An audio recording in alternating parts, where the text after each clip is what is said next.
Today is Thursday, August 19, 2021. Coming up on Roland Martin Unfiltered, qualified immunity. Is it dead in the George Floyd Justice Act? Progressives not happy about that. We'll talk with the Charlottesville, Virginia police chief about what that means. Also, a number of COVID cases continue to escalate.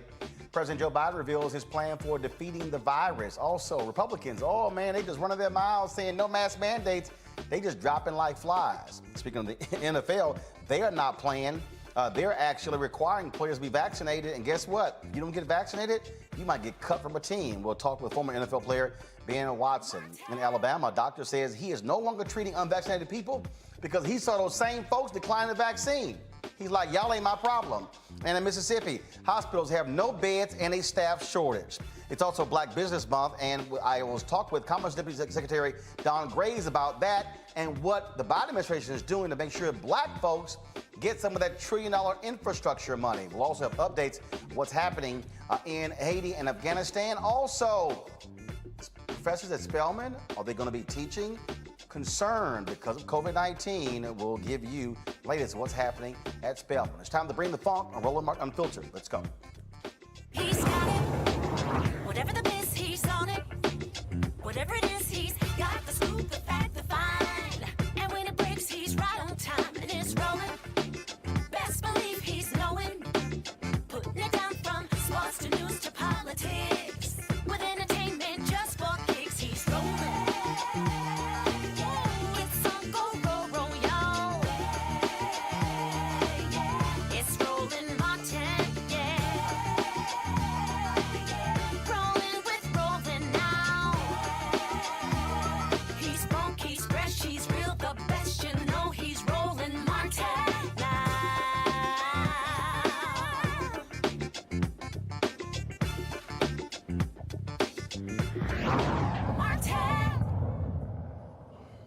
For many progressives, ending qualified immunity was the major point of the George Floyd Justice Act. Now we're hearing legislators in the United States Senate are removing qualified immunity as an option from the latest bill.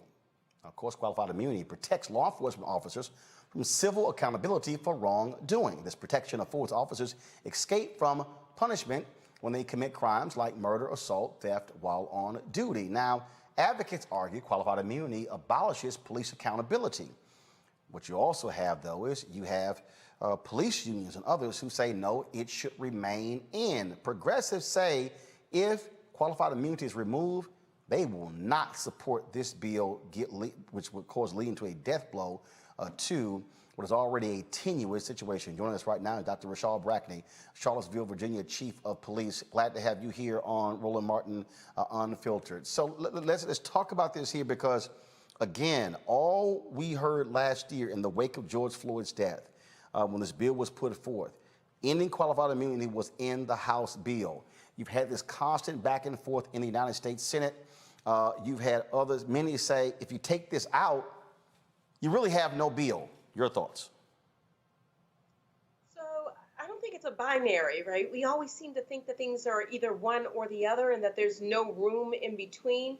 I think what our citizens are asking for, the community is asking for, is a pathway forward to civil accountability when an officer does something that violates their constitutional rights. And they want it in such a way that it's not so strict or so narrow or so unique that no one can ever get civil. Remember that, civil relief, not necessarily criminal relief. So, but the thing that we're dealing with here is that you have the unions, the sheriff's folks, others, they're fighting this, saying, no, you cannot lose that.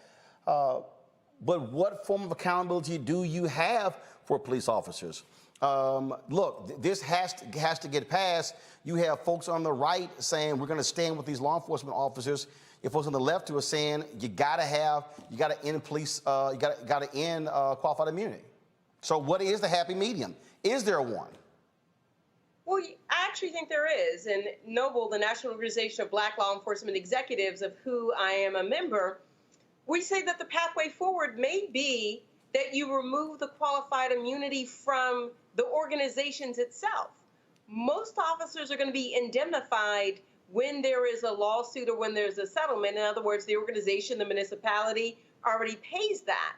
So if the pathway forward is roll back those immunities from the municipality or the organization or the police department, you can still then leverage all of your your rights or your pathways to get monetary relief, civil monetary relief through another way. And I think we should explore that a little more as we go forward, right? And there is some protections and reasons that they originally were put in place. But I think that they're so narrow that very few people ever can really get any relief or justice by attempting to use a civil suit in which qualified immunity protections are leveraged or defense is leveraged. But the thing that really jumps out here for so many people is that the onus is really on city councils and county governments having to pay these enormous penalties, and that many believe, again, that until officers are held personally accountable, then they're not going to necessarily change their behavior. We'll say, I think there's two pathways forward to that. And the first one is we need a criminal legal system that is going to hold the officers accountable. The reason that there's this hue and cry for civil accountability is because there's no faith in the criminal legal system to hold officers accountable when they violate someone's constitutional rights. Very few prosecutions and very few convictions, if any. We see an anomaly or an outlier like George Floyd, and we see there's such relief that there was some sort of justice. But if you think about it, the monetary civil actions, and you're right, the municipalities settled in advance of these criminal charges going through the system and being fully adjudicated. So it should not be on the taxpayers' backs individually. But also, if we're going to roll it back, there needs to be those concepts of how we do that for other politicians, other municipal and other federal and other government workers that may also are afforded those same protections. But let's also be honest here. One of the reasons you do not have the criminal accountability is because the laws literally are set up to give police officers, wide latitude. And so very few DAs are loath to prosecute cops. Fewer grand juries are loath to prosecute them. In fact, just today, a judge threw out murder charges against some Hawaii police officers where a grand jury declined to indict them. The district attorney felt there should be a trial. They go to court. The judge says, not enough probable cause, charges thrown out. And so residents then say, my goodness, when do we ever actually see justice? In the case of George Floyd, that was one of the few cases where it went to actual trial. Yeah, and I couldn't agree with you more. You will get no fight from me when we talk about police accountability. I just testified yesterday in front of the Virginia committee on that's advising the U.S. Commission on Human Rights and police accountability. And the systems that are currently in place do have a lot of gaps. And that is why people are railing against the system. And they've turned this moment into an actual movement, and not even just for police reform, right? The entire system needs to be reformed from the very beginning, from the entry point, from policing through prosecution, all the way through to our judges and our elected officials. And they are very representative of some of the problems that exist, whether it's the relationships that exist between them that are symbiotic and they rely on each other in order to get their work done. But the key has to be the continued high visibility and pressure to get something done. And I think, that, again, the pathway forward is at least to start removing some of those protections from the municipal agencies as well, because then they'll have some responsibility and ownership as to who they hire. We look at some of these officers, they've been in front of their internal processes 10, 20, 30 times, and they still remain employed or still in that agency. It's because the municipality or the police department or the organization is shielded from those protections. So they're not invested in. They have no skin in the game under the same qualified immunity as that individual officer has. All right, then. Well, we certainly appreciate it. We'll see What happens, many folks wanted this bill to be signed on by the anniversary of the death of George Floyd. It is not the case. Here we are in August, and we still have no signs as to whether or not this bill is going to come up for a vote in the United States Senate. Dr. Brackney, we appreciate it. Thanks a lot. Thank you so much for having me. I want to go to my panel, Reese Colbert, Black Women Views, Dr. Greg Carr, Professor, Department of Afro-American Studies, Howard University. Also, we are joined by Adrian Irmer, Fellow, New Leaders Council, Chicago. Glad to have all three of you here. This is one of those things here, Greg, that we have to be very honest about in terms of what's going on here. The police folks are we're gonna fight this. That was always the case. Early, you heard Congressman Jim Clyburn saying that, hey, we could take this off the table if it means getting the bill passed. Here's the problem. You remove qualified immunity from the bill and it passes the Senate, there's no guarantee it's going to pass the House. That's true. In fact, there's probably a guarantee that it doesn't. Greatly appreciated your interview with Dr. Brackney, with Chief Brackney, and the work of Noble. Because trapped in those blue uniforms are many Black and brown officers, officers of goodwill, officers who decided to join law enforcement because they wanted to protect their communities and serve their communities. And they are trapped by the white nationalists, by the Klan, by the white nationalist, white supremacist organizational logic of policing, which is about control and punishment. So we saw Tim Scott doing Tim Scott things again. He and Lindsey Graham last month met with the sheriffs, the National Sheriff's Association. And we saw after that he pulled back on his counteroffer to say, well, maybe you can have qualified immunity removed against the departments. And that's what we heard Dr. Brackney say. If you move it to the municipalities, the police departments, but that misses the essential point. It is a philosophy of lawlessness that organizes punishment in this country as it relates to the law. That means that officers literally have a license to kill, to beat, to steal, a license to shoot. And that is what they don't want removed. So after they met with the sheriffs, Senator Scott pulled that back. So I think that, in fact, the removal of qualified immunity, and of course, Congressman Clyburn initially said, doing Jim Clyburn things, that he could live without qualified immunity. That's the end of this legislation, brother. Adrian, Chicago is one of those places where we've seen significant issues with cops. We saw Jason Van Dyke, who was convicted for the murder of Laquan McDonald, but we've seen a lot of pushback from cops there when they're being held accountable, and that's really what this boils down to. Many police officers do not want to be held accountable, and so the blue is an extremely powerful force in this country.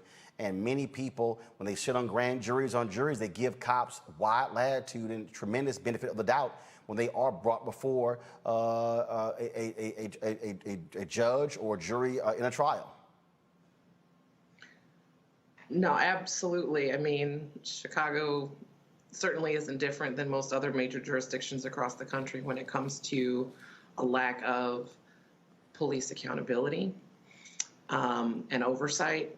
We recently had the passage of the Civilian Office for Police Accountability from City Council, which is earth-shattering and earth-rocking for Chicagoans, because this would literally be the first time citizens have an opportunity to chime in on the investigation and accountability process for officers in Chicago. So I'm very hopeful to see the future of this in the city. But I'm definitely going to agree with Dr. Carr. Absent the teeth in police reform, which is reforms to qualified immunity, repealing it altogether. The rest of the reforms are for headlines and to make people feel as though they've done something, but they're not substantive at all. That's the thing right there that jumps out at us, Reese, and that is people want to see something done. Look, and the Floyd family made it perfectly clear that they were not going to be happy with just any bill. They wanted there to be substance in it.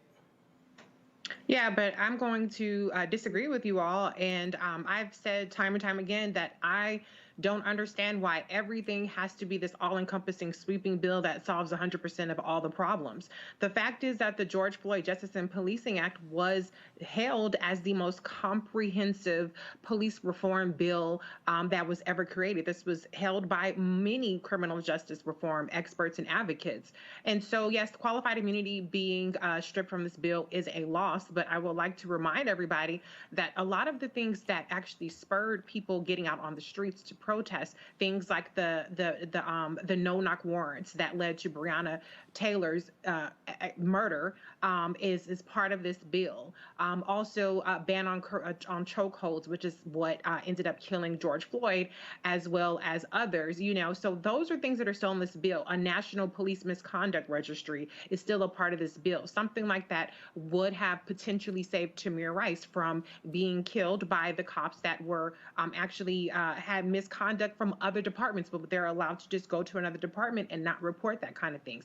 Also, the standard of which would for police are held to where they have to prove that they were reckless, as opposed to that they have to prove there's a higher standard that makes it almost impossible to convict these cops of any kind of wrongdoing. So it changes from was it reasonable, was it necessary, to was it reasonable. And so there are still a lot of wins in this bill. And if you don't get 100% of it, then have a standalone qualified immunity bill and try to get that through. But I'm just not of the mindset that, you know, that without this, nothing else counts. And, you know, I think that progressives tend to cherry pick one thing that they want to hang their hat on and say that this is the most important thing, this is the only important thing, and if that doesn't happen, this is worthless. And I just don't agree with that. I think that we have to get the wins where we can get the wins. We have to get the reforms where we can get the reforms. All or nothing is why we constantly end up with nothing. And in this case, I know that a lot of people feel like it's nothing without qualified immunity, but that only changes, to Dr. Brackney's point, the civil aspect, when there's a lot of things in here that changes the criminal aspect. And that's what's really like letting these cops off the hook from any kind of criminal charges. But the problem is we don't even know then what's going to come out of the United States Senate, and so we also don't know what else was taken out. And that's sort of where we are. I mean, early, 2 months ago, I was hearing that Lindsey Graham and Tim Scott were proclaiming, oh, they could bring 25 Republicans along. I don't see them. And so now here we're heading into September, and we still have no idea if there is even a bill that's actually going to come out of the Senate. If there's no bill, then nothing gets accomplished, right? So, I mean, it's not just about qualified immunity accomplishing nothing. If that's out of it, nothing gets accomplished if there's no bill. But if you can get a bill that has at least some of these reforms in there, that is progress. Well, no. And what I'm saying is we don't even know what else hasn't been taken out or else, right, or it's what's included. And so that's also, so the deal. So I get the idea of having a bill, but you also want to know if there's some bills that get passed that frankly have no teeth. There's some bills that get passed that really are more ceremonial. The question is, will a bill get passed in the Senate, or are they going to put a bill up that actually has some teeth in it? That is the question, absolutely. And I think when we see the full bill, we can evaluate it at that time for what it actually accomplishes. What I'm saying is I'm not willing to write off the criminal justice reform efforts entirely because of one specific thing, which I concede is a big deal. I'm not saying that it's not a big deal, but what I'm saying is I'm not willing to write it all off, given the other things that we know of were at least in the bill at some point. Now, if they're no longer in the bill, then we can judge it as a simply ceremonial bill, something like the Juneteenth signing. But if there is still a lot of these things that were championed, not just by the senators and the House of Representatives, but by actual criminal justice organizations and advocates and experts, then that's when I'll make my decision as to whether or not it's worth a damn. But until then, I'm going to withhold some judgment on whether or not anything will be accomplished. All right, well, go ahead, I'm sorry. So I think we have to separate. There are two different things I think we're talking about. One, let's assume that everything that is currently in the bill except qualified immunity remains in the bill. I do agree that would make that bill better than the alternative. Even as we understand, at the end of June, the New York State Supreme Court struck down the New York banning the Eric Garner Act banning chokeholds for being unconstitutionally vague. We understand that if everything in the bill remains in the bill and is passed and goes to the president for signature and becomes law, that does not address the fact that without qualified immunity, a nationwide database will not result in not hiring the killers. It'll just make sure that the people realize that they have a staunch record of killing, robbing, and shooting before they hire them. It won't get rid of chokeholds. It will simply mean that the force that was applied will then go to the grand jury that won't indict, will go to the prosecutors that won't. The key to all the other reforms is striking the fear in the pocketbook of individual killers. Because as long as we are paying for that murder through lawsuits, and be very clear, if Minneapolis had not settled, George Floyd's family wouldn't get a dime, because the lack of qualified immunity, in fact, would mean that once the city says, come get us, and the court decides that there is no constitutional level of civil rights violation because the officer had that discretion, they are now precluded from going after Derek Chauvin. Let's be very clear. If everything in that bill remains, hey, I'm saying, hey, go ahead. Cori Bush has said, if we compromise, we die. It's not too far from the truth if you take out the one thing. They are not all equal. Qualified immunity, in fact, is the platform on which all the rest of those things rest. They're two different things, I think. But Dr. Carr, I respect that. But one thing I will say is, I mean, we found that white supremacy is still profitable even outside of the system protecting it. Look at Cal Rittenhouse. He raised over $1 million for his bail. He's walking the streets free, not dead from selling loosies on the street, on the street like others are. So, I mean, there's always going to be a bailout for killers, for whether they're cops, whether they're white supremacists, white nationalists. So, I mean, in that case, we can never solve any of these issues. So, I mean, I agree we can, but I just think that there is some merit to what is being proposed. It's not going to solve everything, because at the end of the day, in this country, we have a white nationalist way of policing, and we've talked about that time and time again. But I'm just saying that there are some measures that can improve at least a little bit. And I know that that's not a lot, but I do think that it's worth at least acknowledging that if that does in fact pass. Adrian, go ahead. So from the legislative process, or from that perspective, if you don't get the teeth in the bill on the front end, you're going to have a very hard time going, if not impossible, getting them added via the amendment process. So that's why members of the progressive wing of the Democratic Party in Congress, or the Democrats in Congress, are saying, no, if it's not there, this bill does not do what we set out to do in drafting it. And, like I said, I agree with Dr. Carr in his assessment that if you remove the biggest stick in the bill, it no longer becomes a deterrent for terrible behavior in uniform. I don't disagree with you either, sis, in your assessment that there's always going to be a bailout for racists, because there are so many of them out there who want to use these folks as martyrs for their movement and continue to build momentum on their side of things. So you're not wrong in that. I just think that if we continue to take this mindset of these little teeny tiny wins are acceptable, then we'll never get the big stick ultimately.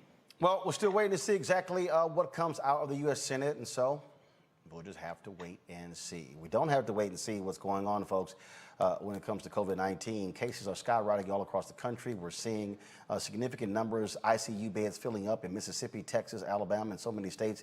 Today, 38 million reported coronavirus cases, 641,459 people have died. That's 185,716 more reported cases and 1,278 deaths than yesterday. President Joe Biden laid out his COVID protection plan, including the following. It lays out starting the week of September 20th, COVID booster shots will be available pending final FDA evaluation and recommendations from CDC's Advisory Committee on Immunization Practices. It requires vaccinations for long-term care workers who serve Medicare and Medicaid enrollees, and will apply to over 15,000 nursing home facilities, which employ approximately 1.3 million workers and serve about 1.6 million nursing home residents. The plan would extend 100% federal reimbursement to states for eligible COVID-19 emergency response costs and for mobilizing National Guard personnel to support COVID-19 response efforts dating back to the pandemic start in January 2020. Now, You have school safety. That's one of the issues. President Biden said the Education Department would use its broad powers, including taking possible legal action to deter states from barring universal masking in classrooms. One of the places they're targeting is Arizona, where the governor said they're going to be actually pushing back against that. Not only that, folks, you're seeing what happens when people don't get vaccinated. Let's go to Missouri, where State Representative Joan Walsh, guess what? She's actually, Sarah Walsh, she's actually about to bury her husband. Why is that? Both of them chose not to get vaccinated. He's now dead. She announced on Twitter that her husband, Steve, died this morning. The 63-year-old was the communications director for the U.S. Rep. Vicky Hartzler, and he has been hospitalized with COVID-19 and placed on a ventilator about 2 weeks ago. Now, she had COVID, was never hospitalized, and recovered at home. As I said, neither was vaccinated. Let's go to South Carolina. A Greenville County Republican Party leader, Presley Stutz, he died today after battling COVID-19 for nearly a month. This is the same person 3 weeks ago posted this photo while he was in the hospital and was a proponent for, quote, freedom and liberty.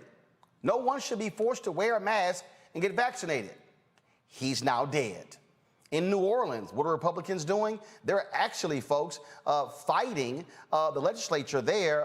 The legislature is fighting the New Orleans Saints because the Saints have announced that they're not going to allow people who are not vaccinated to have their season tickets. Check this out. Now, today, there was a panel discussing various things in the legislature. Republicans are trying to stall funding for the city of New Orleans as well as for the Superdome because they're not happy with what the Saints have announced. They're not happy at all. And the Saints have also announced that they're not giving those season ticket folks a refund back as well. Speaking of that, the NFL, they're making it clear players need to get vaccinated or they're going to have to go into a protocol program. Atlanta Falcons, they're the first team to have a 100% team vaccinated. How did that happen? They cut 2 unvaccinated players. Here's the deal. If you're unvaccinated, you now have to wait 5 days before another team is eligible to pick you up. So if you're an NFL player and you choose not to get vaccinated, you might be out of a job. Fair or not? Let's talk to Ben Watson, longtime NFL player, played tight end in the NFL for several teams. Ben, glad to have you on the show. Good to be with you. You have coaches like Ron Rivera who's been really pissed off with players not getting vaccinated. The NFL has also made it clear they're not going to do what they did last year. Players come up positive, they're not delaying games.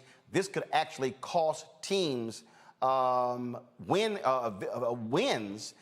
if they have to forfeit games as well. What do you make of the NFL making it perfectly clear if they're taking a very hard stance when it comes to vaccinations in the NFL season?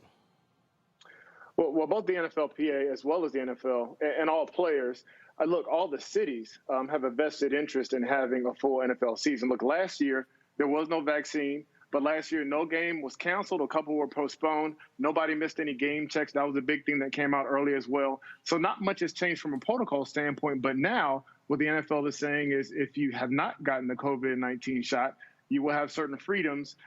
You won't have freedoms that others have that have gotten it. And so what we've seen, look, I'm proud of the NFL players, quite frankly, because when you look at the vaccination rate before the season started, so go back about a month, about 85% or so of players had gotten one of the COVID vaccine shots. Now, about a month later into training camp, 92% of players. And so they're trending higher than the general public. Players are getting vaccinated. Of course, there are some that aren't.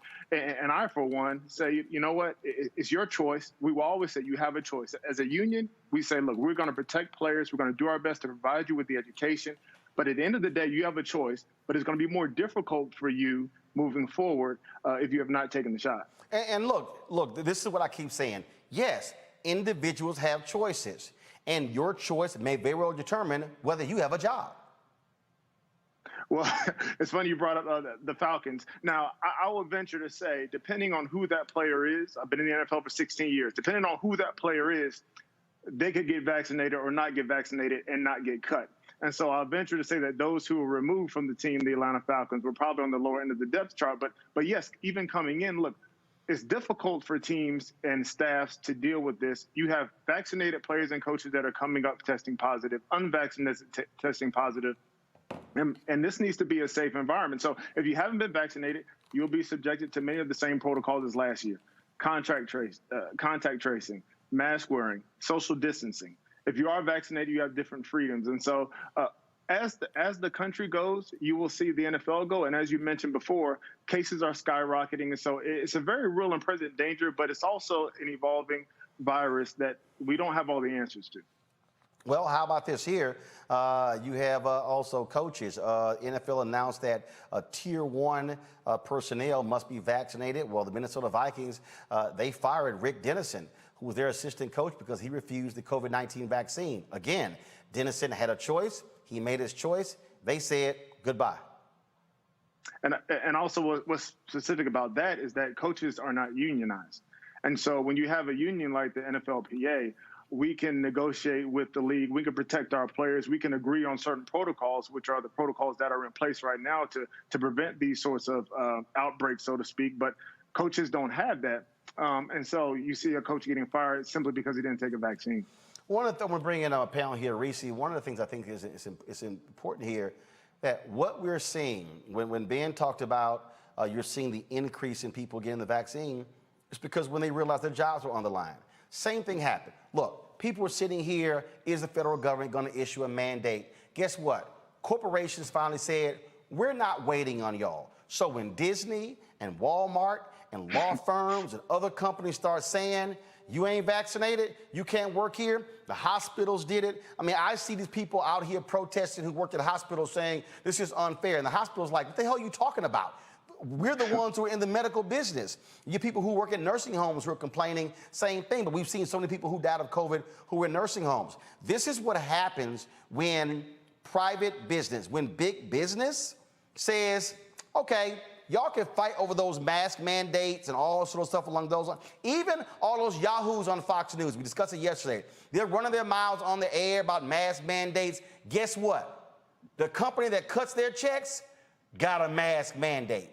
Fox News yelling about COVID passports. Every person who works for Fox News got to put their information in a database to show and prove they're vaccinated. So it's amazing how folks run their mouths, but when the company says this is how we rolling, you can make your choice. Keep your job or get that shot.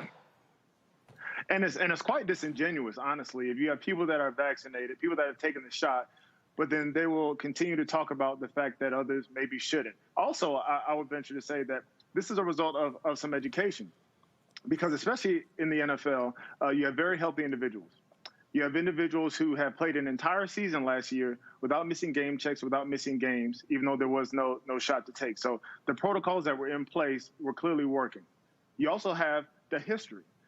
We talk about it all the time. There's a history when it comes to medicine, and especially the Black community, and how we have been mistreated, how we have been impacted unfairly, disproportionately, all the way going back to medicine. So there's a hesitancy that's there, but also there's the education. You wait, you listen, you learn, you talk to other people, you talk to the experts, you see the things that are happening, and then you make your personal decision. So specifically, you start to see that this rise. Yes, part of it is because many players did not want to have to deal with some of these inconveniences, getting tested every day, those sorts of things.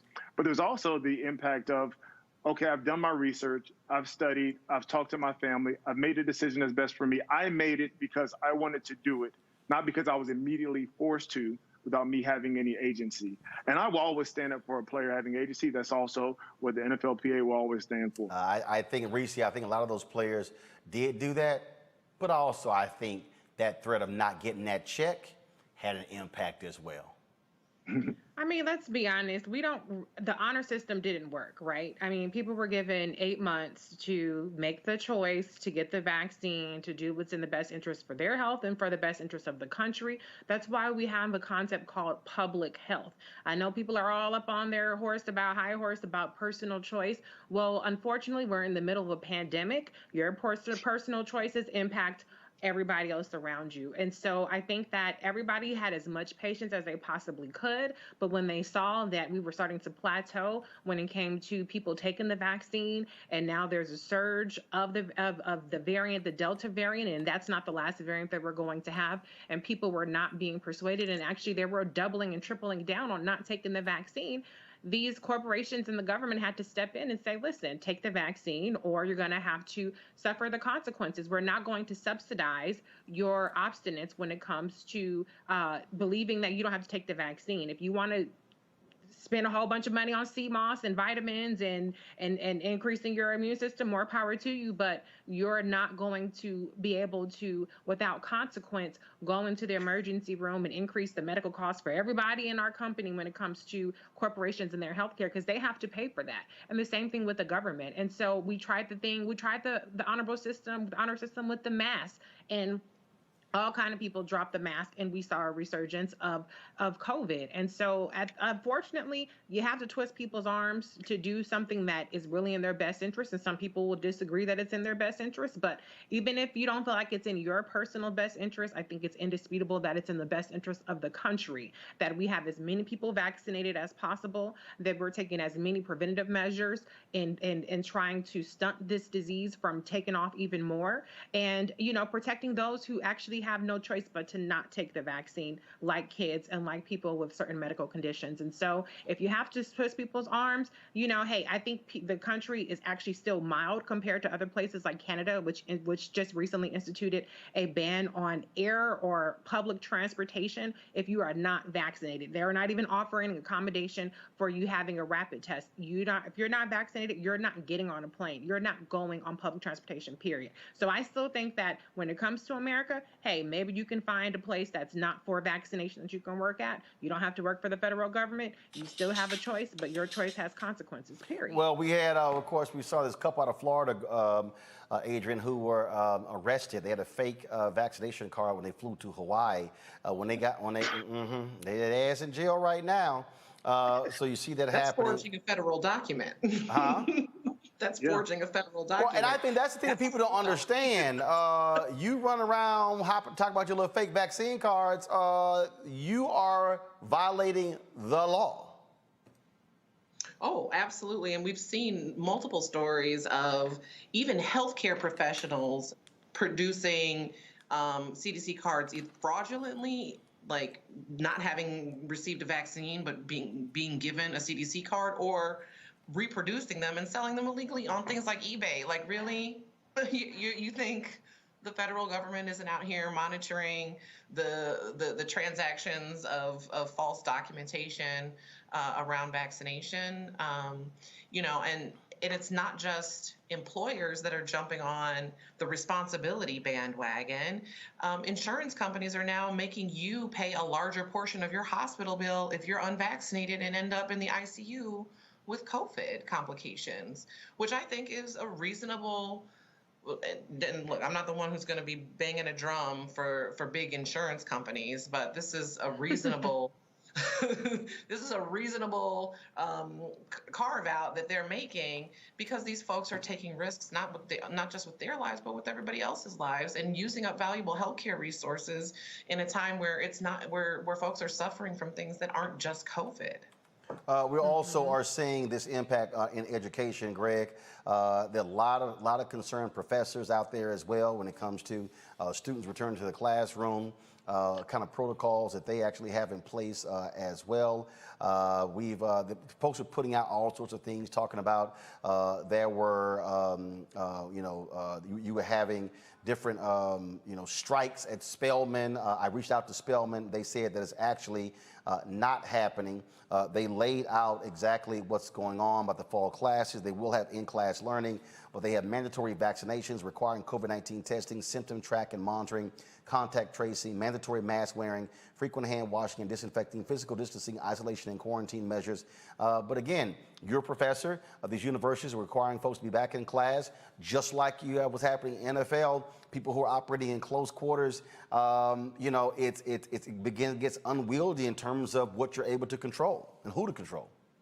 Yeah, I think it's almost impossible to manage, Roland, quite frankly. I mean, this November will mark 30 years since Magic Johnson announced he was HIV positive, and we all remember that and the shockwaves it sent through. Whether it be Kirk Cousins with the Vikings or somebody else, I suspect, Brother Watson, it's going to take a superstar getting COVID, maybe even dying, to finally send a message in what was a $16 billion profit industry in 2019 that made only $12 billion last year, the NFL. I mean, it's entertainment. And, you know, I've made the choice not to watch a snap since Kaepernick. But, yeah, I taught my first class over at Howard Law School last night in person.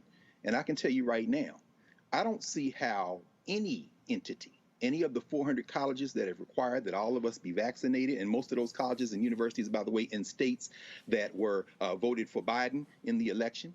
So most of my colleagues at HBCUs, most of our colleagues, brother, since you're on the faculty at Fisk, are in the southern states, in those American apartheid states, being forced back. And I've been talking to a lot of my colleagues, and I'll tell you right now, whether it be students, staff, or faculty at any of these schools, especially our black schools, there's no way to enforce everybody all the time. The best you could do with all the resources would be kind of spot checks, you know, temperature checks, maybe. Everybody's vaccination status has to be uploaded. And anybody who's been to the AUC knows the configuration of those schools. You know, Spelman's behind a gate. They can do probably more than anybody. However, what you're talking about is a consortium. Any student in the AUC can take a class at any of the schools. And as a member of the faculty who, for the first time since last March, stepped into a classroom last night masked up with the students who are masked up, I can tell you right now, not only was I nervous, not only are they nervous, but this is far from being settled. And I don't expect any administration to be able to give any policy statement at any university that will encompass the desires and the will of the faculty for two reasons. Number one, the faculty is never of one mind. And number two, particularly at black schools, organizing faculty becomes a difficult proposition. That having been said, I suspect that the situation at Spelman, at Clark, at Morehouse, at Howard, at Claflin, at all the schools, all HBCUs, is going to be like at those other schools, the Georgetowns, the Stanfords, wherever. It's going to be a fluid standard, because I read the piece that Spelman had on its website. It's 20-some pages. And on page 2, it talks about extraordinary circumstances. None of us knows what this is going to do next week, the week after. And so I think what's going to end up happening is we're going to have to piece this out week by week, brother. But all of us are nervous and all of us are concerned, particularly those of you who send your children to us to be educated. Believe me, we're all on pins and needles, brother. And, Right. Adrian, go ahead. Yeah, I also work in higher ed. That's my hat. I'm not wearing that hat today, but it is a hat that I wear. And these policies have to be fluid because ultimately the public health advisories that are coming from the cities and the counties and where each of these universities are is fluid. It's based on infection rates. It's based on hospitalization rates and availability of ICU beds. There's a whole lot of factors that go into what create those advisories from the public health department. So, you know, just an anecdotal story from our campus, we had signs up. We were already like to tell everyone, look, if you're vaccinated, you don't have to wear a mask and things are great. And then literally 5 days after we got every single sign up on campus, a new advisory hit and we had to go back and replace all of those signs. So you got to keep a booklet. What sign are we using this week? The thing here, Ben, I think that, again, what you're seeing is that I think you're seeing the NFL, you're seeing teams, just like you're seeing in other areas, where folks are saying, we're going to be in control of our own destiny. So we're not going to wait, because when it comes to anything governmental, you're now dealing with political ideology. You're not dealing with political parties. You're not dealing with the base and people and their feelings. And so folks are saying, hey, you know what? Look. I've had folks to get an attitude when I required vaccination for my company here. Here's my whole deal: go start your own shit. No, I mean, I'm sorry, because at the end of the day, I've got 15 people to protect, and those 15 people have husbands, wives, girlfriends, partners, children. They've got other relatives, and so you have to make decisions that's actually best for you. And and again, I love the people who keep hollering choice, like Tank, sent out, he put up this video and he got his ass dragged, where he was talking about choice and stuff along those lines, and and all this sort of stuff like this.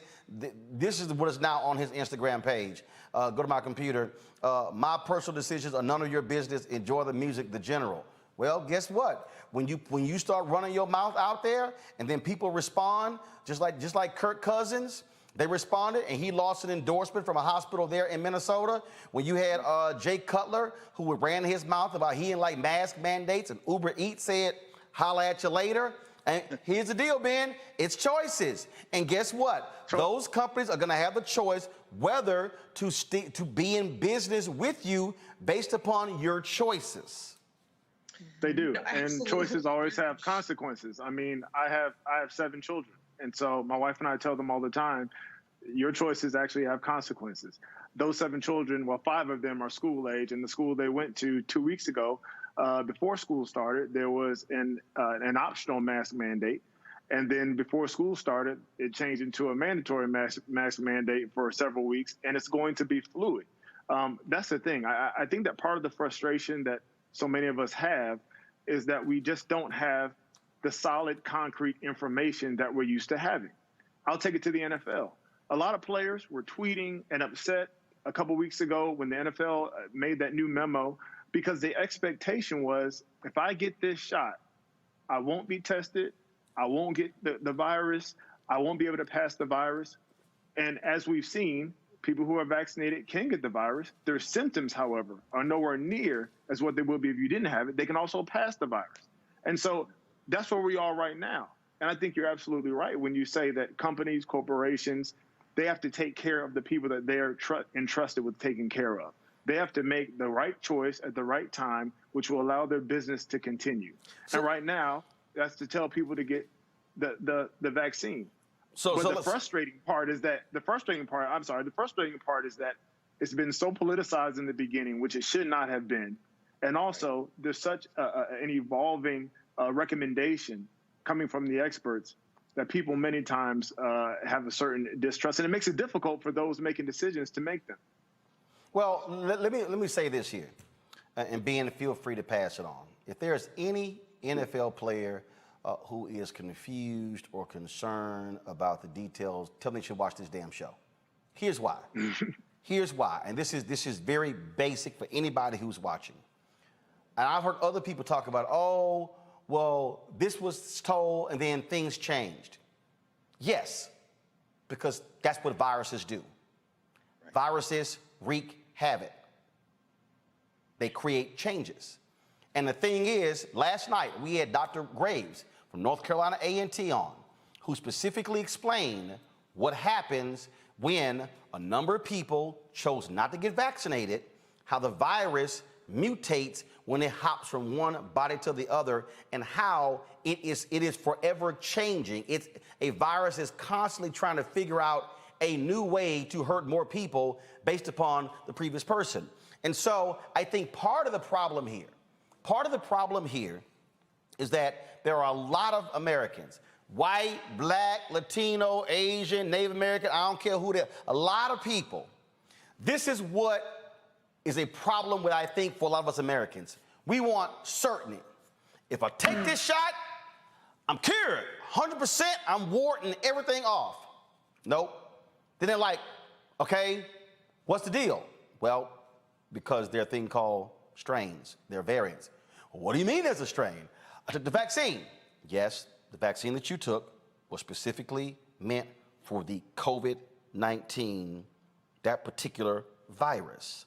New variant, you require a different type of vaccine. And I think that's what's been driving me crazy when people, I listen, first of all, I don't listen to the idiot Joe Rogan, never, okay? When he's trashing Fauci, oh, he's been 100% wrong. No, he's not. They are in a constant race. They are constantly trying to figure out where this thing is going. It literally is trying to catch a comet by the tail because you don't know where it's going next. And I think the problem for this country is we like for everything to be nice and neat, in the box, perfect. Here's the whole deal, it's all straight, everything is just fine.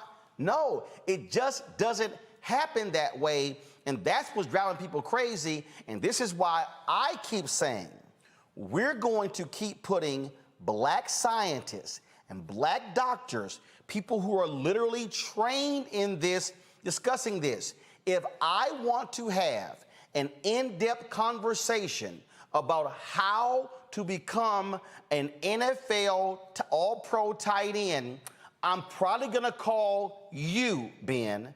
I'm not going to call that brother down the street, okay, who got 38 followers, but he's dangerous with Google. And I just think that that's what the NFL did, which I think is important. They said to the players, oh, you got questions? Here are experts. Ask any of them questions. And a lot of players did that, but you didn't have all of these, again, these YouTube doctors and these Google historians out here. And I hear your point about, you know, black folks in history when it came to medical stuff. But guess what? White folks are taking the same vaccine we taking. Right. Same one. And so that's where I think credible voices, and I went on Tank's page and I said, Tank, your ass ain't no expert on singing, but not this shit. And so somebody just got to go ahead and say it. Yeah. And to your point, I mean, that's why the NFL is at 92%. I mean, I can't, there's not another population. I mean, the general population is nowhere near that. And so you're right about the experts. We got experts together. We've had, I say we, I'm retired now, but I've been on some of the calls. They've had several calls with multiple medical experts to ask all the questions that you need. A lot of guys were concerned about their families. A lot of guys are concerned they got pregnant wives. They've got little kids. Some guys, I even talked to guys that were in college over the last year, some guys who actually opted out of their last college year and they're going into the NFL draft. Some of them opted out because they live with their grandmother. They wanted to take care of her. And so the information is out there. And I agree with you 100% as far as the expectations. That's what's frustrating. But it's even more frustrating when you have a certain expectation and you feel like it's not met and you wonder what you can do to trust the next recommendation. You got to keep pushing those things out. So I'm gonna hit up. So go to my computer. I'm gonna hit up Ebony, and we're gonna see if we can do this. And so Ebony Hilton sent this out. This was in response to these posts that that Tank made. Bakari sell a slam tank for us, and then she said, "I honestly feel a candid conversation on a big platform could help so many. Just go through questions. I'm volunteering myself," and she mentioned all these doctors. So here's what we are going to do. Okay, this is what we are going to do. So we now have the ability for us to be able to take calls. And so I think what we're going to do is, and we're going to try to work it out, we're going to try to pick a day next week to do exactly that. Whole 2-hour show, we're going to have real doctors. No disrespect to entertainers, nobody who's in entertainment, nobody who's in sports, nobody who's dancing, real scientists and doctors. And folks, you got questions? Fine, ask them. That's what we're gonna do because it has to happen because there are too many people. I got 2 texts this week. Fraternity brother, again, brother refused to take a doggone vaccine. He dead. Another guy who's sitting here, his best friend wouldn't take the vaccine, wouldn't do anything. Guess what? His best friend's now planning his funeral. And so there are too many of us who can be living longer, but are making other choices. So I'll be going to try to do that. Ben Watson, I appreciate it, man. Thanks, sir. All right, thank you so very much. Anytime. All right, folks, got to go to a break. When we come back on Roland Martin Unfiltered, more on today's show, including an update on what's happening in Haiti and Afghanistan. Don't forget, folks, if you want to support what we do here at Roland Martin Unfiltered, look, the blackest show out here. Please support us by joining our Bring the Funk fan club, where every dollar you give goes to support this show and what we do. Every dollar. You can, of course, we're asking our fans to give on average $50 each. You can go to Cash App. You can go to PayPal, Venmo, Zelle. Cash App is $RM Unfiltered. PayPal is R Martin Unfiltered. You also have Venmo, RM Unfiltered. Zelle is Roland at RolandSmartin.com. Roland at RolandMartinUnfiltered.com. And so I've had folks giving during the show. Antoinette Knoll, I certainly appreciate it. Thank you so very much. Let's see here. I got some other people here who have given. And so let me see. Angelica Clifton, I appreciate you joining our fan club. Ronald Pierce, thank you so very much. Russell Toussoon, thanks a bunch. Rolanda Curvin, Lewis Marshall, Erlene Flowers, Victor Williams, Colette, Melisha Lyle, Kelly, Christopher McCoy, Deborah Valentine, Deborah Adams. I want to thank all of y'all for giving. Anybody who gives during the show, I'm going to give you a personal shout out right here. And so you want your name called? All you got to do is give. Cash App, PayPal, Venmo, Zelle. I'll shout you out. I'll be back in a moment. When you study the music, you get Black history by default. And so no other craft could carry as many words as rap music. I try to intertwine that and make that create whatever I'm supposed to send out to the universe. A rapper, for the longest period of time has gone through phases. I love the word. I hate what it's become, and to this generation, the way they visualize it. Its narrative kind of like has gotten away and spun away from, I guess, the ascension of Black people.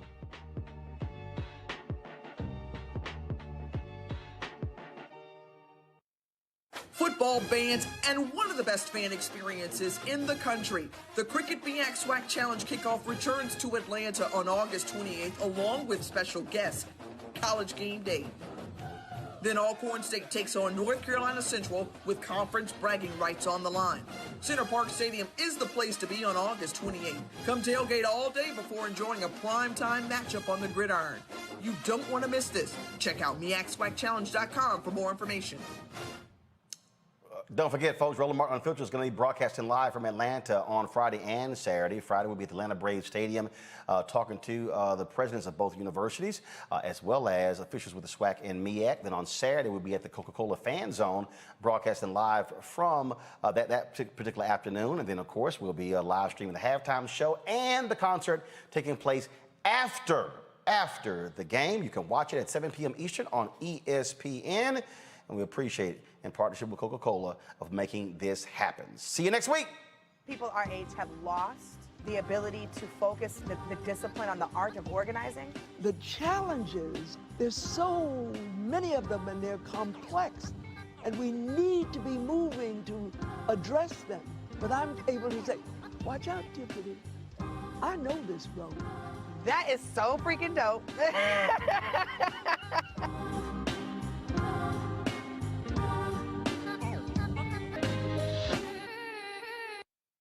I'm Chrisette Michelle. Hi, I'm Chaley Rose, and you're watching Roland Martin Unfiltered. All right, Greg, Reese, and Adrian, how about this one? In Alabama, a doctor says he ain't treating nobody unvaccinated. That's it. Jason Valentine, a physician at Diagnostic Medical Center Infirmary Health in Mobile, Alabama, posted a photo on Facebook this week of him pointing to a sign taped to a door informing patients of his new policy starting October 1st. The sign says Dr. Valentine will no longer see patients that are not vaccinated against COVID-19. Valentine says he came to his decision because COVID is a miserable way to die, and he cannot watch them die like that. Alabama, of course, reported 4,465 new coronavirus cases on Wednesday. The state has recorded more than 645,000 cases since the start of the pandemic. The thing here is that he said, Adrian, he can't do it for people who have actually turned him down. He said, no, I'm sorry. If you're going to turn the vaccine down, I'm not going to treat you. I've heard. There was one guy who was a video that went viral. I think it was a TikTok video. He did like 2 minutes, and he was mad as hell because his wife has a particular illness, and he said point blank. He said, since y'all believe in God so much, and since y'all say choice, he said, if you get sick, he said, play it out. Don't go to the hospital. He said, play it out. He said, if you don't, this is what he said. He said, if you don't believe the doctors and if you don't believe the scientists, play that thing out. Y'all go ahead and roll it. Hey folks, how you doing? I just got a quick question about this whole COVID, not getting vaccinated and running to the fucking hospital once you get the virus fucking deal, because this shit is out of fucking control, all right? And I'm gonna give you a quick story on why I think it's out of fucking control. Last week I had to bring my wife into the hospital. She has stage 4 breast cancer. She was dealing with some symptoms, and I had to bring her in to get some fluid drained. She was having some pain, blah, blah, blah. She was in there for 2 days. On the third day, she honestly should have stayed one more day, maybe 2 more days, okay? But on the third day, instead of draining her fluid and what they wanted to do, they told us that she had to be discharged because they had no room left in the hospital because of COVID. Here's my question. Why 99% of everybody that's in the hospital with COVID right now is unvaccinated, okay? If you really fucking believe that COVID's not real, and you really believe that it's not a big deal, and you really believe that you don't need to get the vaccine, that is your fucking right, okay? I'm not gonna argue with you about that. What I am gonna argue about is you running to the fucking hospital once you get the virus. If you don't trust the medical field to prevent you from getting it, why do you trust them to cure you from it? Why do you run to the fucking hospital? If you really believe that COVID's not a big deal and it's not this, that, the other, and you don't get the vaccine because stick to your fucking guns and keep your motherfucking ass at home. Stop running to the hospital, putting everybody else at fucking risk, and in turn, the collateral damages. People like my wife who actually need medical fucking help for a chronic fucking disease get kicked out of the hospital because your dumb ass is too stupid to go get a fucking vaccine shot. Keep your ass at home. If you really believe COVID's not a big deal, prove it. Stick to your fucking guns, keep your ass at home, and fucking deal with it. Well, I think I'm gonna start with Reese because Reese, I think he went to the Reese school of viral videos. I think I heard at least 28 F-bombs, 3 or 4 MFs in there. And so you get to comment first. Well, I completely can empathize with where he's coming from. I don't know if people remember last year, the whole reason why we shut down as a country was because we don't have the capacity to deal with a surge in hospitalizations. I guess people forgot about the tents in the garages and the ship that had to come to New York and the mobile morgues that were established because of the amount of people that were dying. We don't have an unlimited amount of hospital capacity. In fact, as of yesterday, there were 5 states that have over 90% ICU capacity. Alabama, the state of that doctor who's refusing to treat people who are unvaccinated, has 99.3% ICU capacity. And that does that. So that means if you have cancer, if you have a heart attack, if you have a car accident, any kind of situation that requires medical attention, you're fighting with people in the hospital who refuse to take the vaccine, period. And it is a little bit unfair to those folks because there are people who have pre-existing conditions that make them immunocompromised so that they can't take the vaccine. And because of their immunocompromised position, they need more medical treatment that they cannot get. In some places, elective surgeries are being canceled again. And so this is a problem. This is creating a burden on our medical system. And that's why we have the concept, like I said earlier, of public health. It's not just a matter of personal choice because people on a personal level cannot always be compelled to do the right thing for a society at large. So I completely empathize with his frustration. And one other thing I want to say too is I'm trying to not be completely cold-hearted about this because I really do find it heartbreaking that we are seeing more and more stories about people who are unvaccinated that are dying. I just saw a story yesterday, a 49-year-old Black woman who's a teacher in Florida. She took her entire family to get vaccinated, but she did not get vaccinated herself, and now she's died of COVID. It's tragic. It's heartbreaking. Dr. Ebony Jade Hilton yesterday shared a statistic about how 120,000 children are now orphans because they've lost their parents to COVID. And we're at a position where this is preventable largely by taking the vaccine. And it is a choice to not take it. But that choice is impacting so many people who don't have a choice but to put their fate in the hands of people doing what's best for society. And so it's very scary. And the one other point I want to make about that teacher is that her family stated that one of the reasons why she didn't take, or the main reason she didn't take the vaccine is because she heard information that she was uncomfortable with. And that goes back to the thing that I've been screaming about on this show for years now, is that disinformation is a deadly force in our communities. And the things like the Tuskegee experiment are being weaponized to detract us and deter us from taking the vaccine, even though Black people have a disproportionately higher hospitalization rate and mortality rate from the vaccine. And so we have to fight back against this disinformation that is really exacerbating this hesitancy that people might naturally have. And we have to try to save some of these lives because people are being indoctrinated or fooled by this really, really insidious disinformation that is permeating our communities. So, Adrian, is the doctor, is he right or is he wrong? You know, I was reading the article, I saw a lot of folks citing, oh, you took a Hippocratic oath to do no harm. And it's like, well, yeah, but that didn't come with definitions, and it didn't come with with a series of clauses or corollaries. It says do no harm. And in his eyes, he's doing no harm. He's not allowing unvaccinated, very dangerous people, carriers of this disease, to come into contact and contaminate his work environment with his other patients, potentially some of which who can't literally, for health reasons, get vaccinated. So, no, I think if you're going to be in this environment of woo, woo, woo, personal choice, oh, except if you're a doctor, like, or except if you're a woman who has to make a really serious decision with her own body regarding pregnancy, no, you can't pick and choose where your personal choice applies for your own benefit and for your own, you know, self-interest. It's either personal choice or it isn't. So, you know, I that piece really frustrates me because the same people who say personal choice don't believe the same thing when it comes to women's bodies. Now,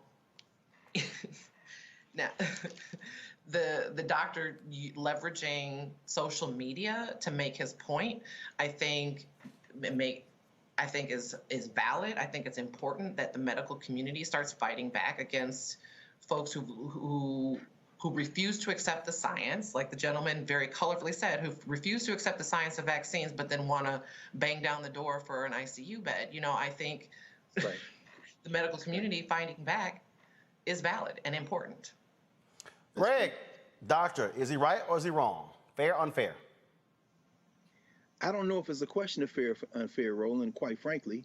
Certainly you can go down the road to Tuskegee where they have a whole bioethics center and debate the question of the ethics of a doctor saying he's not going to treat somebody that's sick. But I agree with you, Adrian. I think that, you know, in the state of Alabama, of course, it's legal. But something Ben Watson said a minute ago is very important. This is political. It's two separate things going on that overlap. One is the science. And Dr. Hilton has talked about it, and you've been saying it since the beginning of this. We all knew this was coming. You've been talking about it nonstop. And so we know that we don't have cures in our arms with the vaccines. It just means we may be asymptomatic now if we get it, or we're not going to go to the hospital. As I'm sitting in class again last night, you know, everybody's masked up, and I'm saying we might have COVID in here right now. There's not the infrastructure to test everybody every day. And even if there weren't, we got it, and you quarantined and went home. That's one thing. But with the variant, and we're starting to see breakthroughs now, it may be the Delta variant get you, or the Lambda variant get you, or so forth and so on. But that's a whole universe of conversation. The other conversation, and Watson brought it up, is a political conversation. The white nationalist party in this country has decided that its best shot to capture the federal government in 2022 and then 2024 is to embrace this weaponized COVID and use its followers as literal human shields to force their way back into public office.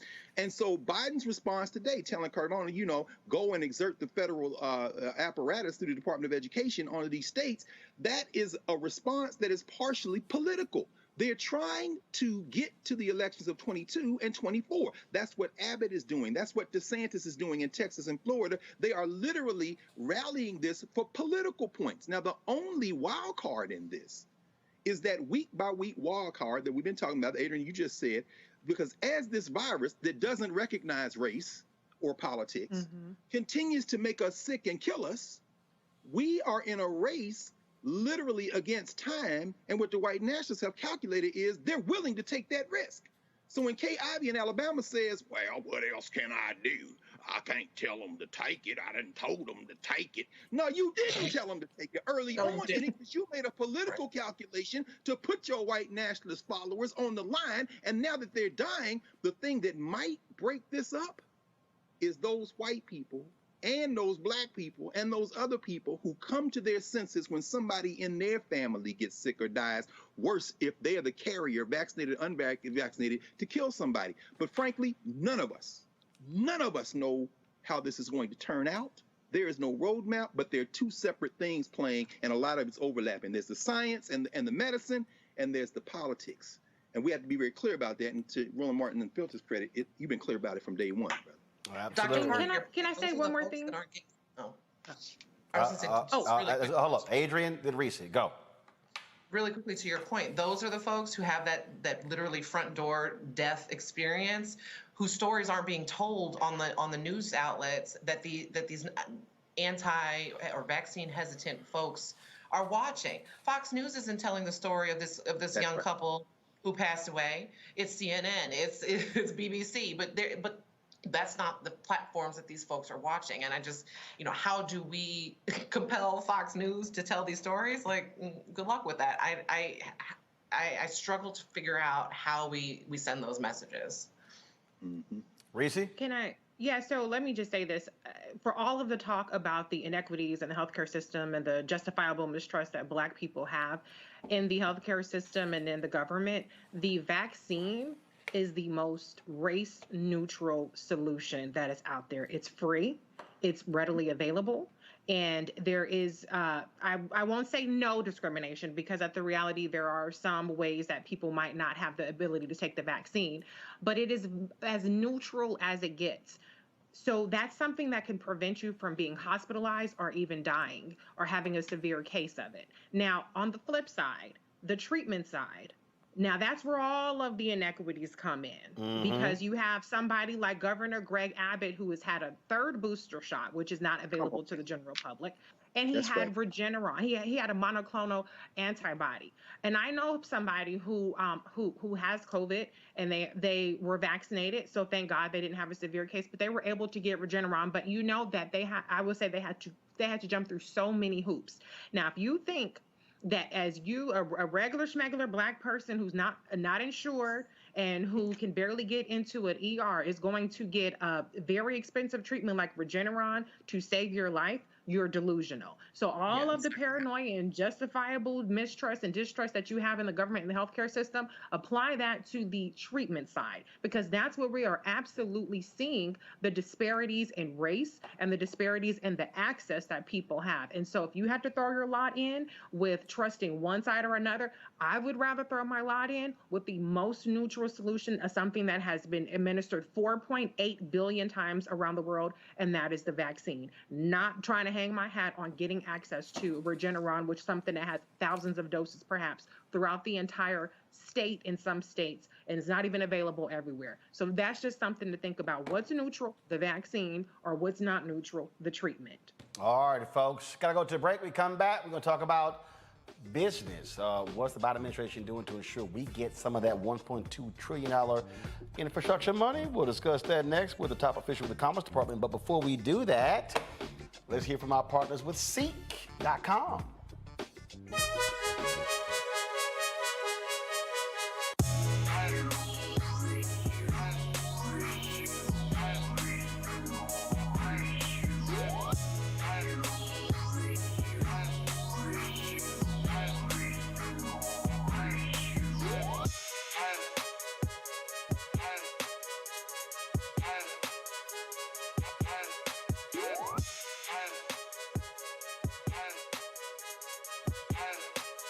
Folks from Seek.com, Black-owned company founded by Mary Spio. Folks got a couple of products that's for our listeners and viewers. This is their VR headset where you can watch their content, 360-degree video, as well as virtual reality video. Just pop your phone right into here, close it up, and then you can see that VR content. They got different color VR headsets. This one is blue and white. Y'all Sigmas will love that one. Of course, I prefer the black and gold one. That's the one I have at the house. You also, of course, I have their headphones. Greg, you'll like these here. They got the black and gold headphones, but Greg, you might like these all gold ones right here. You might like these right here. 360-degree sound as well. You can use this for gaming. You can use this, of course, for music as well, watching movies, all of that good stuff. Use the promo code RMVIP21, RMVIP21, if you want to actually get one of these two products. And of course, when you purchase them, the resources portion of that comes back to us here at Roland Martin Unfiltered. I'll be back in a moment. George Floyd's death hopefully put another nail in the coffin of racism. You talk about awakening America. It led to a historic summer of protest. I hope our younger generation don't ever forget that nonviolence is soul force. Priceless.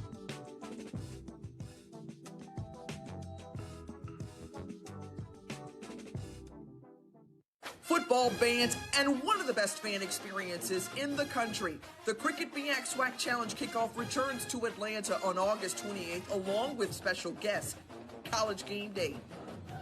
Then Alcorn State takes on North Carolina Central with conference bragging rights on the line. Center Park Stadium is the place to be on August 28th. Come tailgate all day before enjoying a primetime matchup on the gridiron.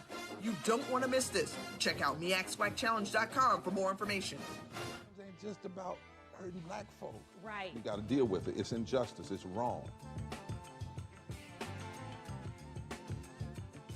I do feel like in this generation, we've got to do more around being intentional in resolving conflict. You and I have always agreed. Yeah. But we agree on the big piece. Yeah. Our conflict is not about destruction. Conflict's going to happen.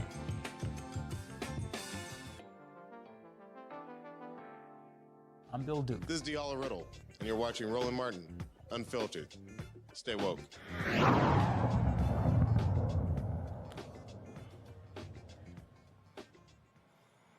Trillions of dollars will be spent on infrastructure in the United States.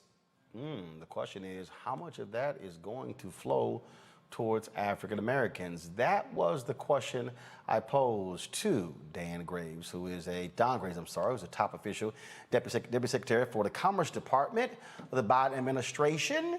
Here's our conversation.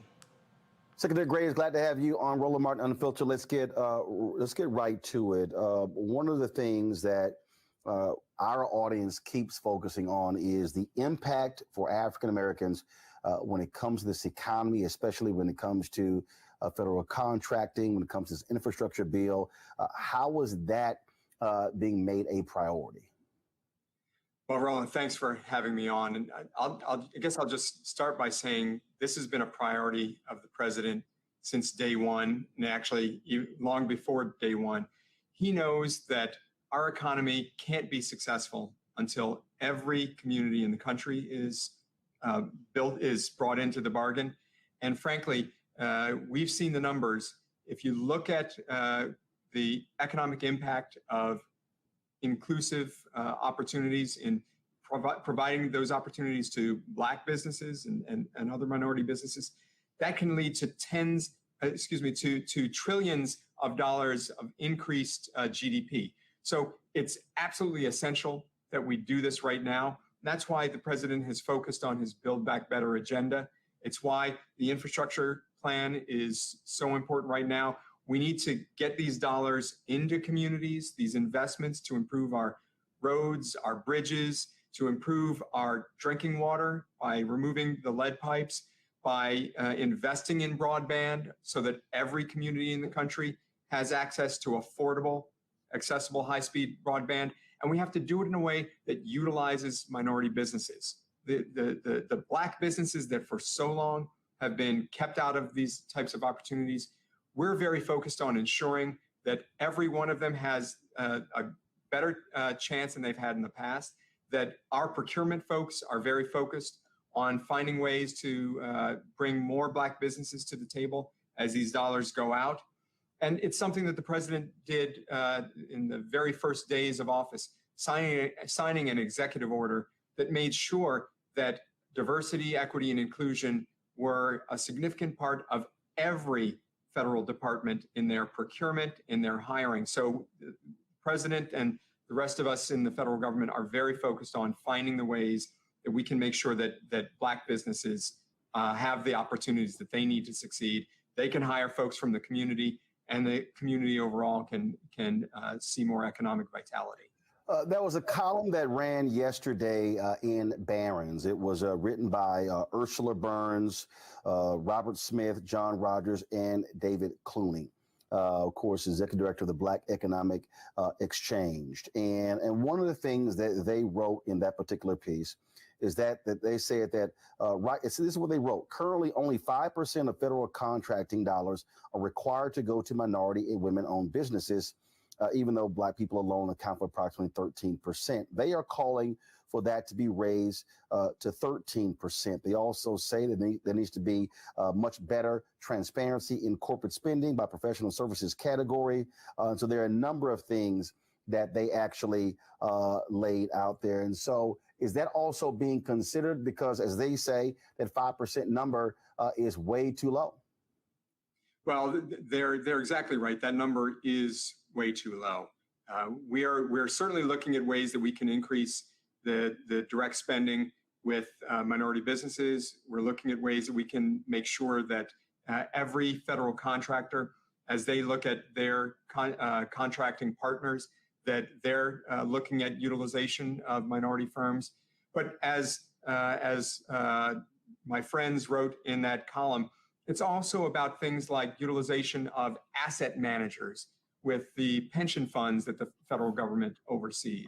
It's looking at ways that we can ensure that there's diversity at the highest ranks of major corporations, because that's where the decision-making is done around which contractors, which businesses are used in their supply chain. It's making sure, and this is what the president has been really focused on, making sure that every federal agency represents the diversity of our country, so that we're putting people of color in the highest positions in federal agencies, because they're the ones who are going to be making both the contracting and hiring decisions, but also the policy decisions that will have an impact on whether or not our communities of color all across the country are going to be able to succeed and be built into this grand bargain. But Secretary Graves, but that is one of the really difficult things that we still see trying to get over that hump. I can tell you we have had a very difficult time as a Black-owned media company, even trying to access the millions of dollars being spent when it came to communications for the COVID-19 vaccine. We have reached out to Forrest Marsh, the agency that actually has the contract with Department of Health and Human Services and CDC. No luck whatsoever. And so I think what's also important, and I've had this conversation with Susan Rice, with Cedric Richmond and others, and what has to happen is really listening to those of us who are a part of the process to show where the pitfalls are, because what we're still seeing is that for us, Black targeted Black media folks get dollars, not Black owned. And so those barriers have to be broken down. And when we see, there's a study that was done, a commission or called for by Congresswoman Eleanor Holmes Norton 3 years ago, that showed that $5 billion spent in federal government over 5 years, just $51 million went to Black-owned media. And so the disparities are even there with the federal government. And so what success stories have you already had in breaking down some of those barriers? Well, Roland, I couldn't agree more. And part of this is about making more of this information available, transparent, and accessible. We here at the Department of Commerce, a lot of people think of us as the department that focuses on business. But what I like to think about is that we're actually the Department of Data, Information, and Innovation. And we really need to be the Department of People and Communities. So it's making the data that we have available around business practices, making more information available about how businesses utilize minority businesses. That information can help us reframe the discussion and the debate. I think you've seen the numbers that I have, but I think if we have better information that the Department of Commerce can help provide around the specific practices that businesses take in utilizing minority businesses, engaging with minority businesses, that we're going to have a very different conversation. But it's also doing things like with our Minority Business Development Agency, which we hope and expect once the infrastructure bill is passed, will get a significant plus up in funding, because it's going to require you said it. So many businesses weren't able to participate in things like PPP program and other COVID-related programs.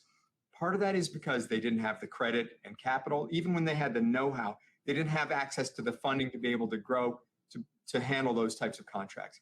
But it's also providing those businesses with the type of support that they need in legal, accounting, and in the financial services.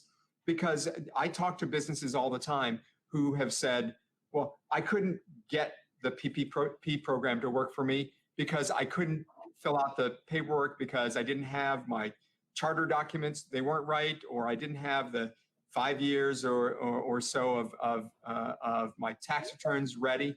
So it's a range of things that we can do, but it takes a whole of government approach. So every single agency in the federal government working together to increase access, increase opportunity, provide more capital, provide more technical support, and having the buy-in at the very highest level of every single agency. I can tell you at Commerce, I spend just a massive amount of my time focused on ensuring that we have an equitable opportunities and that we have a more just economy.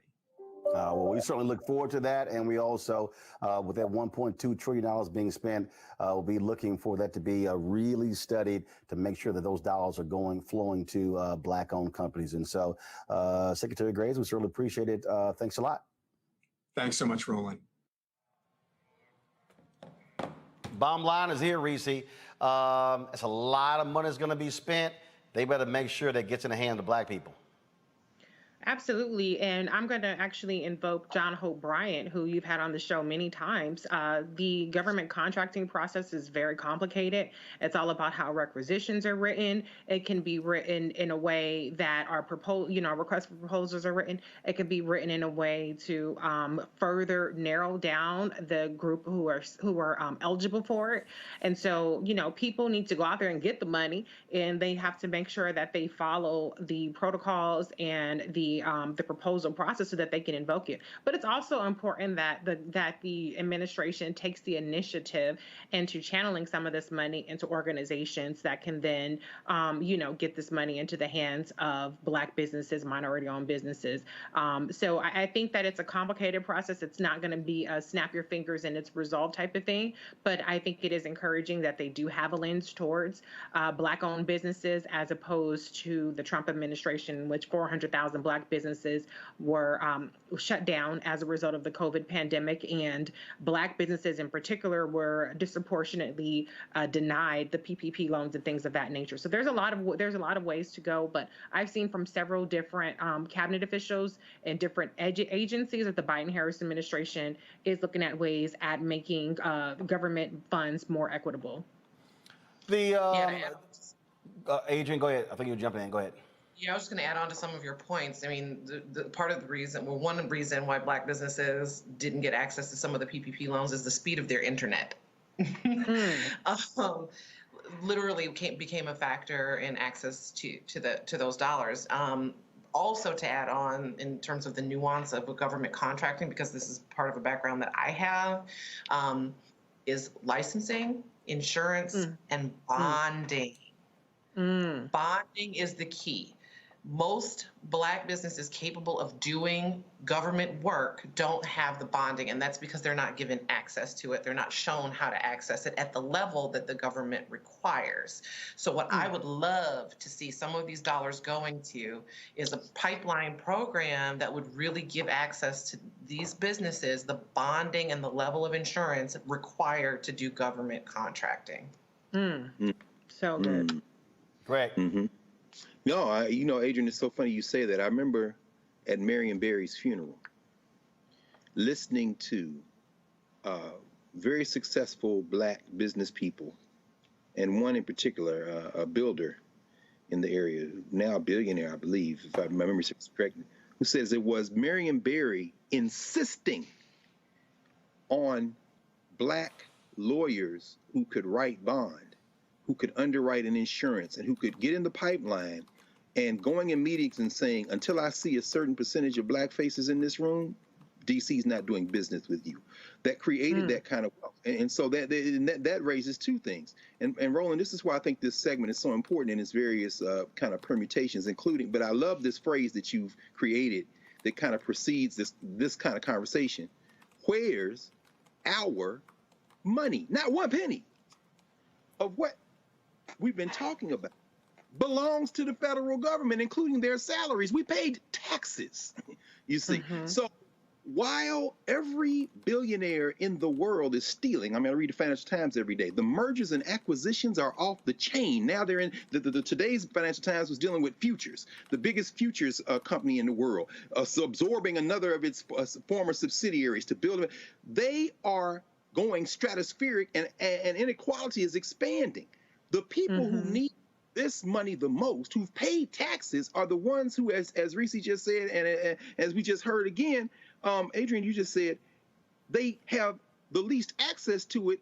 That's not an accident, as you said, Reese, John O'Brien said. That's by design.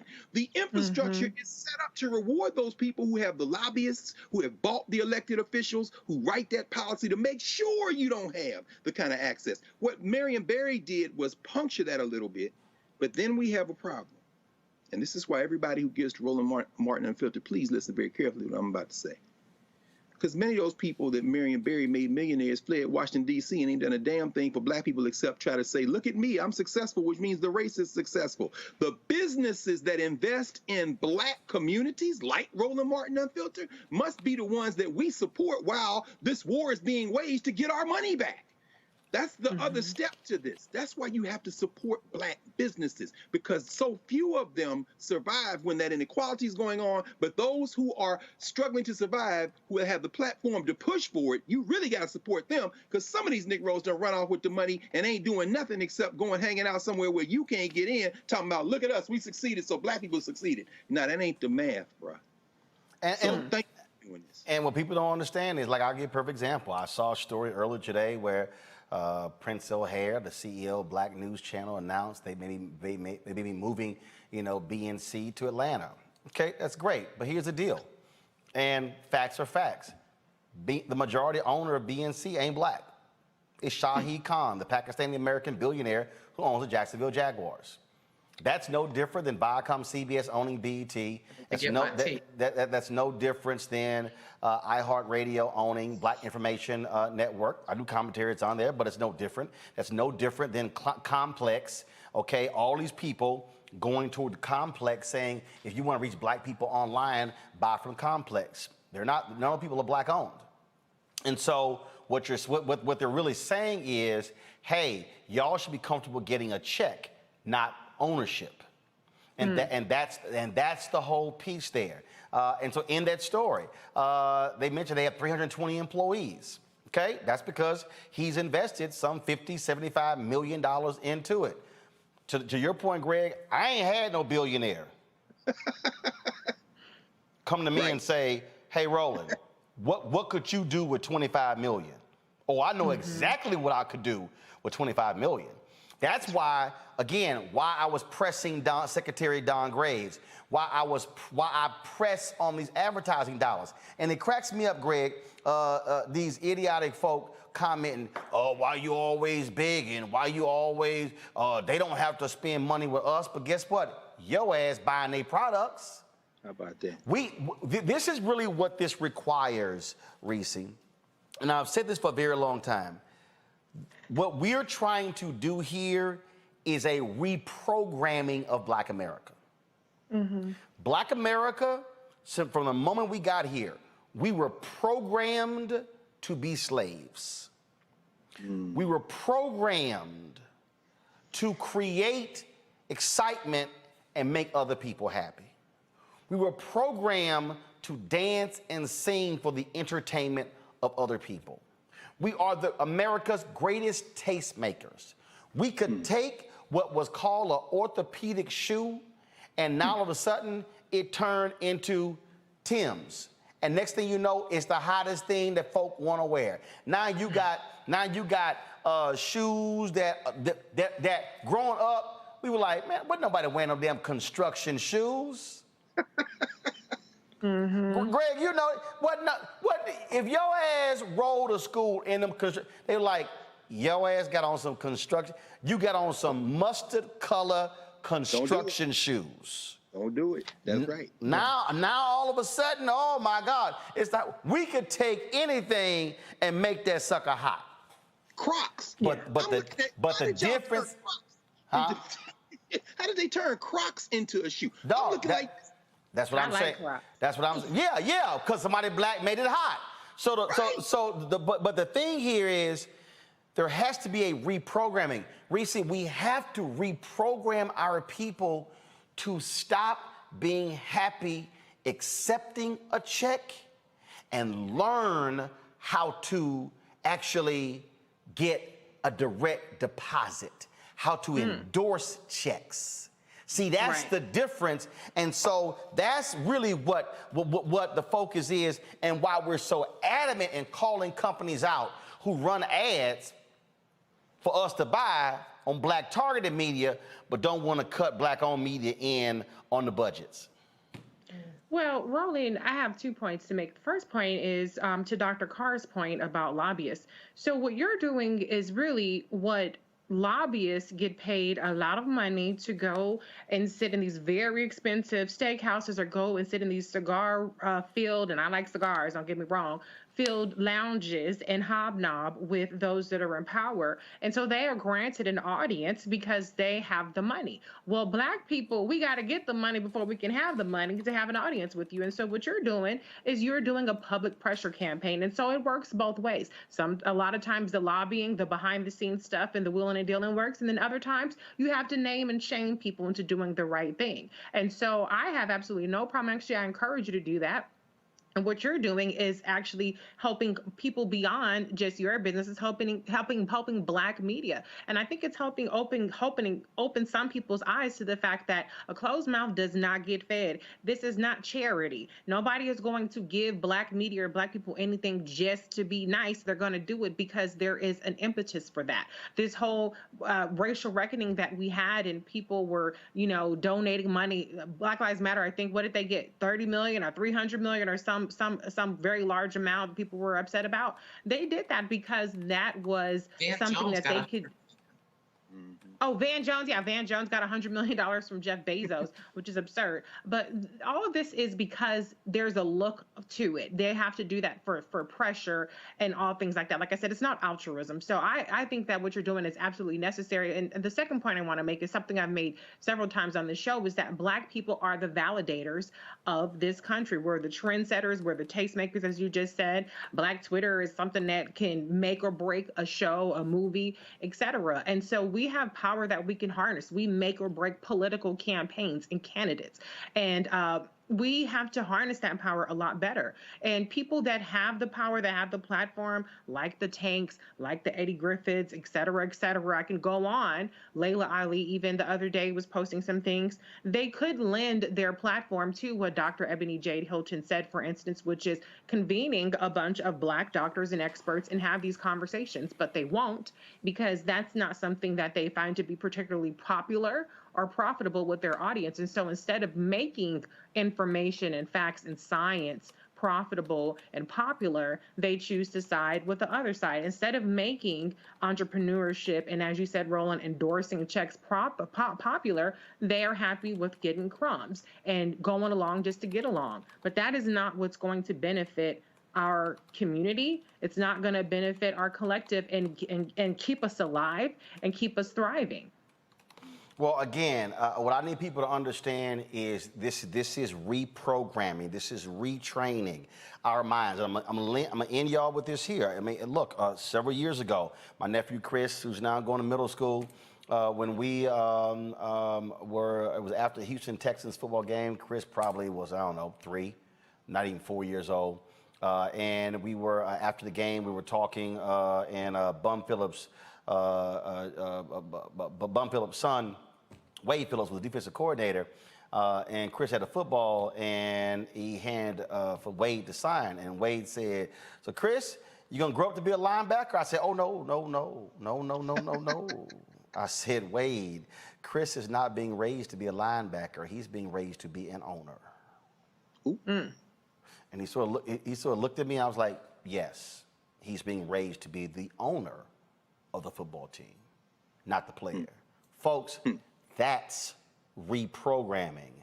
They want us, and I told you when I was in LA at Stevie Wonder station, this black woman who worked there, she was in accounting or something, and she was showing me a picture of her son. She said, that's my first rounder. I said, don't ever say that again. My goodness. She said, what do you mean? I said, no, don't you call your son that's my first rounder. I said, what you should be saying is, that's the future owner of the Lakers. And she literally said, oh my God, she says, no one has ever said that to me. I said, because that's the point. They want you raising your son to be a player, not a player. Folk, that's how we have to do it, which is why we do what we do on this show. Reese, Adrian, and Greg, thank you so very much. Folks, please support us in what we do every single day, and that is to give you the kind of content, honest, truthful, unapologetic, you're not going to get anywhere else. Join our Bring the Funk fan club. Let me give a shout out right now to the folks who gave during the show. Let's see here. Larnell Farmer, Garrett Murray, Joel Clark, James Yates, Camille Yelverton. I certainly appreciate it. Jerry Williams, thanks a lot. Also, let me thank Donna Miner as well. Let's see, Tommy Williams, thanks a bunch as well. If y'all want to support what we do, join via Cash App, $RM Unfiltered, PayPal is R Martin Unfiltered, Venmo is RM Unfiltered, Zelle, Roland at RolandSMartin.com, Roland at RolandMartinUnfiltered.com. Folks, thank you so very much. Tommy Williams, thanks a bunch. You got your donation right in under the belt there. I appreciate it. Thank you so very much, folks. I'll see y'all tomorrow right here, same time, same place. Y'all know what we gonna do. Keep it real. And shout out to my high school, Jack Yates High School. I was rocking it yesterday, and so I'm wearing the JY shirt today. Holla!